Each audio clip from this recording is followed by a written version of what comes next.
In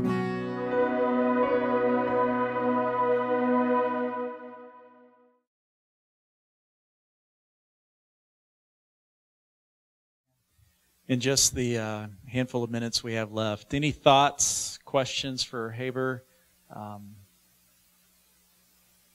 as we explore this idea of being a missional community in our churches and our camps? Just any thoughts that you'd like to ask him, questions you'd like to ask him?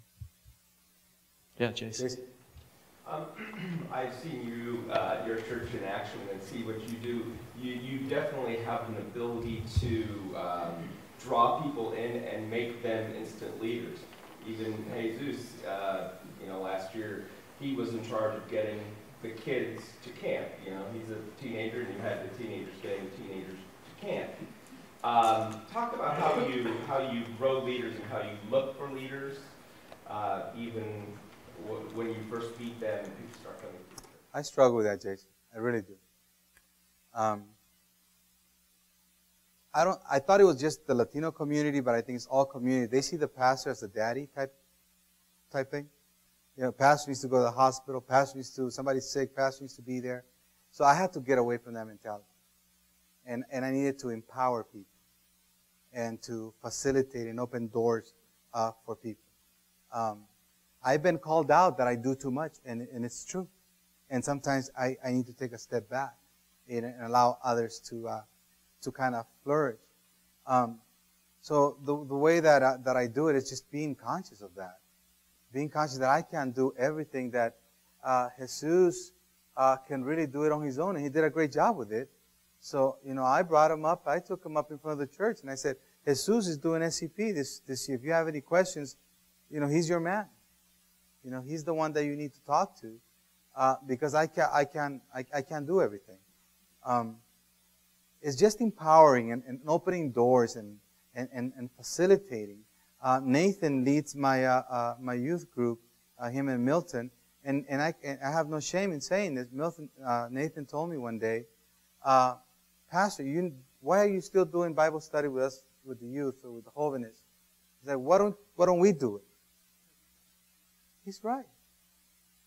I pulled his ear. I go, Nathan, because sometimes you don't study hard enough, and he knows there's some truth to that. But he shot back, but let me study hard enough and let me fail. And sometimes, you know what? If you fail, it's okay. It's okay. And Milton does an awesome job teaching the youth. And he looked for his curriculum, and I approved it, and it was great. But yeah, failure will happen. But we just need to facilitate and allow that and validate that. Validate the good and allow for the bad to happen, even though when I'm going home with my wife, did you see what Nathan did? Why doesn't he get, it doesn't matter. I can struggle with that, and I will struggle with that in my humanity, but we just need to allow it for it to happen. It sure does. Yeah, it does. Anything else before I go? Just words of encouragement to my pastors. He's been very good pastor all the way. And he believes in his people. And I was talking to Mary earlier, that's what being called, to believe in people. Even though they're broken, even though they're struggling, just receive them in embracement. And that's the gospel that he's sharing with the whole church.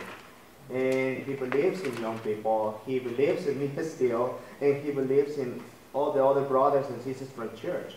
And now that has too much job with his head, he just sending over people to do the job that he cannot do. And that's why we've been called, to do the job that our leaders cannot do, because they cannot be everywhere. We are the hands and feet of the Lord, and we have to be there. Pastor cannot be in the hospital at the same time, cannot be with this young man that has problems, cannot be with a mother that is crying out in her house because the husband left. I mean, we have to get up and do the job. Yeah. And I didn't pay him. Even as Meredith was teaching, Nathan and I were walking back from lunch, and we're thinking about, we're thinking of youth who needs mentors, and how are we going to engage the parents. And man, we were just struggling with what you said, because Nathan and I were thinking, man, some kids we can't send back to the parents. Because as we hold kids by the hand and we journey with them, somebody needs to be journeying with the parents as well. So it's a messy situation. But you know what? At the end of the day, if I could be used by God to make a difference in someone's life, not for one day, not for 1 week or 1 month, but for eternity, I'm going to sleep well. Yeah. If I can say one last thing, Anthony. I love the what if questions of last year. They stuck with me. So I'm thinking this. What if 5 camp staff family got together and say, we want to live on mission together. And we want to live in this particular city. And we want to engage this community. And we're going to pray that God gives us a heart for this particular group of people. What if? A fresh new expression of what it means to be the church. Because we struggle, we fight against the establishment of what the church is. But what if we just stop grumbling and we come together and we say, let's participate? What if interns get together and do that? Man, we could just do something so new, so fresh, so beautiful that I know the Lord will bless and the Spirit will be there. Amen? Right. Hey, Heber, instead of leaving it what if, let's ask why not too. Yeah. All right. That's what you're Greg, right? Okay. Anything else? Are we good with timing? Good. Thank you. All right.